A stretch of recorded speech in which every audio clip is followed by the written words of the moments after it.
The cowboy, America's wandering hero. In movies, he rides into town, saves the day, and vanishes into the sunset. But the truth? It was never that easy, never that clean.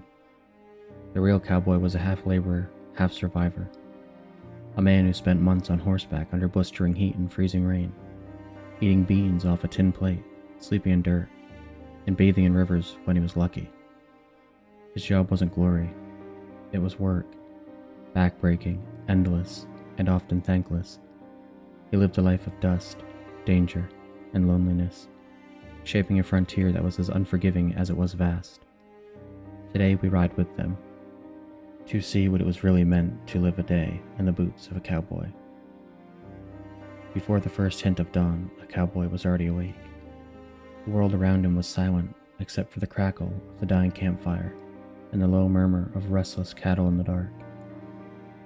He'd roll from his bedroll, a blanket thick with dust, and shake off the chill of the night. There was no tent, no roof, just the stars fading above him. The cook, called the cookie, was the first up, banging pots and cursing the sleepy hands around him. Breakfast wasn't glamorous. Black coffee strong enough to burn, the beans reheated from the night before. By the time the horizon turned gray, every man was saddling his horse. Saddles creaked, spurs jingled, and someone muttered about the miles ahead. The cattle stretched for acres, hundreds, sometimes thousands of longhorns, slow, stubborn, and restless. The cowboys mounted up and rode out to flank the herd, each man taking his post along the long, living tide of muzzles and horns. Their day had begun, and it wouldn't end until long after sunset. The sun rose, and with it came the dust. It filled their lungs, stung their eyes, and caked their faces. By midday, a cowboy's shirt was soaked through with sweat and stiff with dirt. The herd moved slow, always slow. Every few minutes, someone would yell, "Let him off!" as a steer tried to break away. Two riders would spur forward, rope swinging, to turn it back. It was a dance of control. Man, horse, and beast in constant tension. There was little talk, just the rhythm of hooves and the low hum of cattle. A cowboy's job was vigilance. Watch the herd, guard the strays, keep your horse alive and your rope handy. One mistake could mean a stampede, and that meant chaos. When a herd of 2,000 cattle bolted, the ground shook like thunder. Men shouted, guns fired into the air, horses reared. If you fell, you were finished, crushed beneath the tide. By evening, when the herd finally settled, the cowboys' faces were ghosted in dust, their lips cracked, their eyes bloodshot. They were hungry, filthy, and sore in every bone. When the herd bedded down for the night, the cowboys rode back to camp. A chuck wagon was their kitchen, their table, and their community. A wooden wagon loaded with flour, beans, coffee, and salted pork. Dinner was simple: beans, biscuits, and coffee again. Some men sang, others told stories or cursed their luck. A few sat quiet, staring into the fire and looking at the stars. There was no bathing, not unless they crossed a river. Sweat, dirt, and the smell of cattle clung to them. Lice was common. Clothes went unwashed for weeks. The stink was part of the job. They laughed about it when they could. Humor was how they survived the misery. At night, a few cowboys stayed awake, riding slow circles around the herd, singing softly to calm the cattle. Under the endless sky, those whose songs drifted into the dark. It was lonely work, but for many, it was the only kind they knew. The frontier didn't forgive mistakes, it punished them. Every cowboy knew that riding into the open country meant riding into someone else's territory. Sometimes it was rustlers, men who stole cattle for a living. Sometimes it was homesteaders, angry over a herd trampling their crops. And sometimes it was native tribes, forced off their land, watching strangers drive cattle through their hunting grounds. Most encounters were tense but bloodless. A few weren't. A cowboy carried a Colt revolver not for glory, but for survival. Despite what dime novels claimed, gunfights were rare. The average cowboy couldn't afford to waste bullets, or risk to pay over a drunken insult.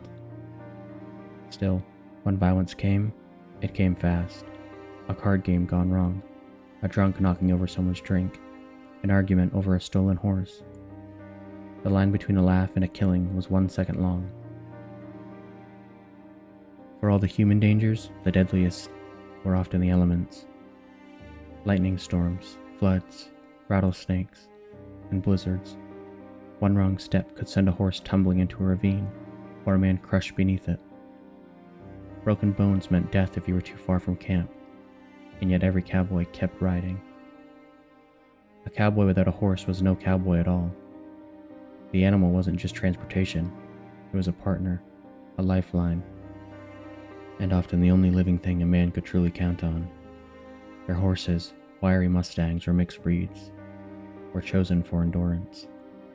They could ride for days without rest, survive storms, and cross rivers that swallowed wagons whole.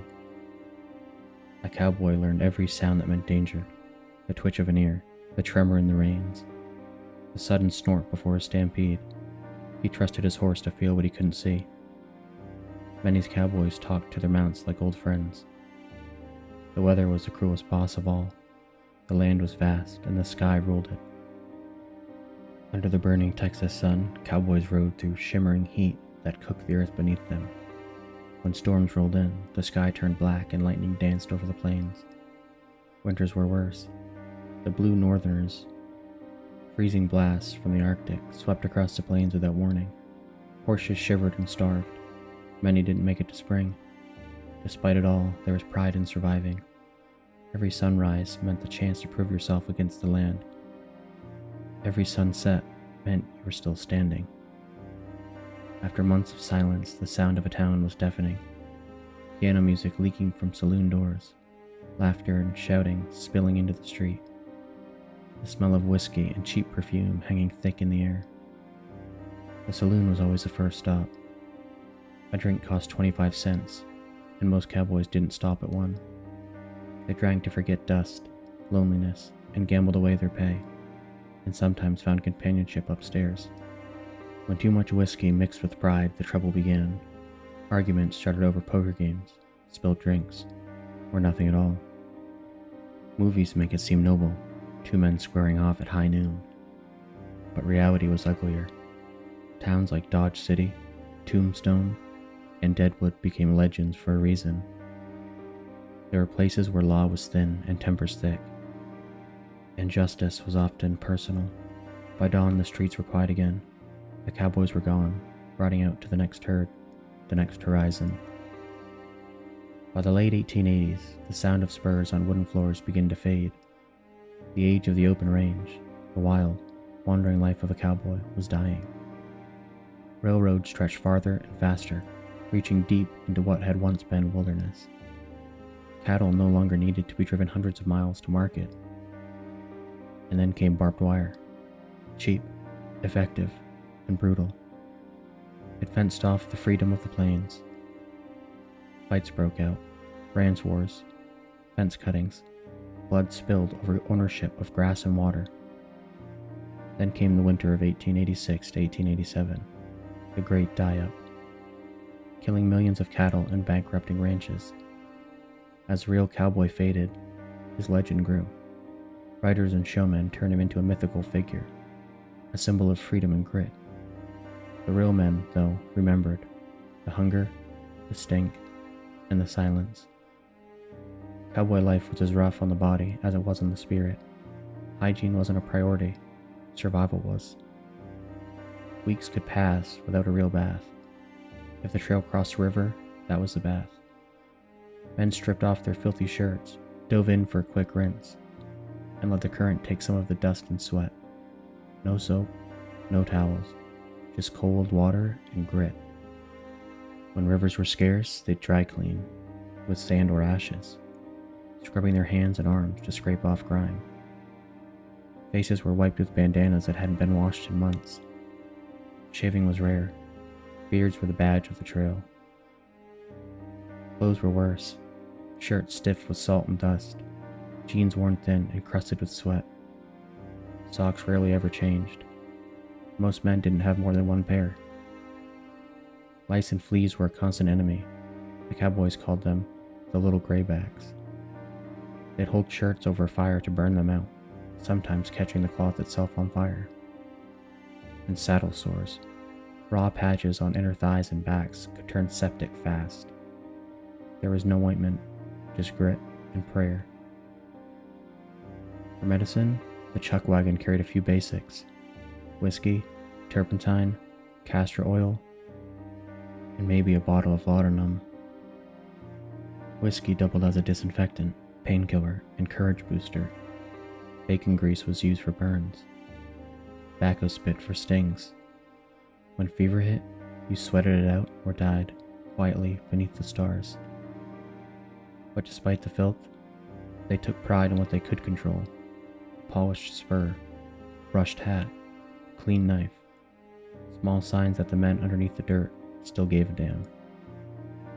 The cowboys' world ran on unwritten rules, a moral compass forged from necessity, not religion. They called it the Code of the West, and every real hand knew it by heart. Never steal another man's horse. Never shirk a task. Help others when they need it, because tomorrow you might be the one in trouble. There is no law out there, so a man's word meant everything. If you lied, you were finished. If you didn't pull your weight, you were gone. On the trail, your reputation rode ahead of you, faster than any horse. A good hand was respected. A coward was forgotten. Camaraderie kept them sane. When the day's ride ended, they'd gather around the fire, trade stories, and sing. Trail songs echoed across the plains, simple tunes, slow and mournful. Songs about lost love, dead friends, or the long miles home. They made up verses on the fly, passing them along from drive to drive, until nobody remembered who wrote them. The songs weren't for show, they were for survival, a reminder that you weren't alone, even out there in the middle of nowhere. They had slang for everything. Dogie for a motherless calf, greenhorn for a rookie, cook's coffee, strong enough to float a horseshoe, and drag rider, the poor soul stuck behind the herd eating dust all day. They teased each other mercilessly, fought like brothers, and defended one another to the death. On the frontier, friendship was worth more than gold. Behind the romance of the cowboys was an engine of pure economics. Cattle meant money, and the men in the saddle were just one gear in a massive, dangerous machine. A typical drive started in Texas, where longhorns roamed wild after the Civil War. They were rounded up by crews of 10 to 15 men, a trail boss, his foreman, a wrangler to care for the horses, a cook, and the cowboys themselves. Together they moved thousands of cattle north to the railheads in Kansas, where beef-hungry cities waited. The journey could stretch 1,000 miles, across rivers, deserts, and hostile territory, lasting 2 to 3 months. Each man had a job. The lead riders set the pace, the swing riders kept the herd in line, and the drag riders rode in the back, the worst job of all. Coffee in the dust, eyes burning, breathing what the cattle left behind. Crossing rivers was the most dangerous part. If one steer slipped, the whole herd could panic. A stampede in water was chaos. Men, horses, and cattle all fighting to survive the current. Many cowboys never made it out. Pay wasn't great, $30 to $40 a month for endless risk, snake bites, fevers, broken ribs, and bullets. But they didn't do it for money. They did it for freedom, the pride and the thrill of seeing land no man had fenced. When they reached Kansas, they'd sell the herd, get their pay, and ride into town for one last night before doing it all again. The drive wasn't just a job, it was a rite of passage. When the last trails closed and the open range became history, the cowboys didn't disappear. He evolved, and his legend traveled farther than he'd ever rode. In Mexico, there were vaqueros, the original horsemen whose skills inspired the cowboys' craft. In Argentina, the huachos roamed the pampas, living by the knife and the code of independence. In Australia, the stockmen worked the outback, facing heat and isolation that made even the Texas plains seem forgiving. Across the world, the image of the cowboy, hat tilted, revolver at his hip, staring into the horizon, became a symbol of rugged freedom. Hollywood turned him into a hero. Country songs turned him into a myth. And somewhere along the way, the dusty laborer became an American icon. Yet behind the legend was always truth. A man alone against the land, doing his best with what little he had. The cowboy spirit didn't vanish when the West was fenced. It just changed. You can still see it today. Anyone who faces the world on their own terms, who works hard without applause, who keeps going even when the trail gets tough.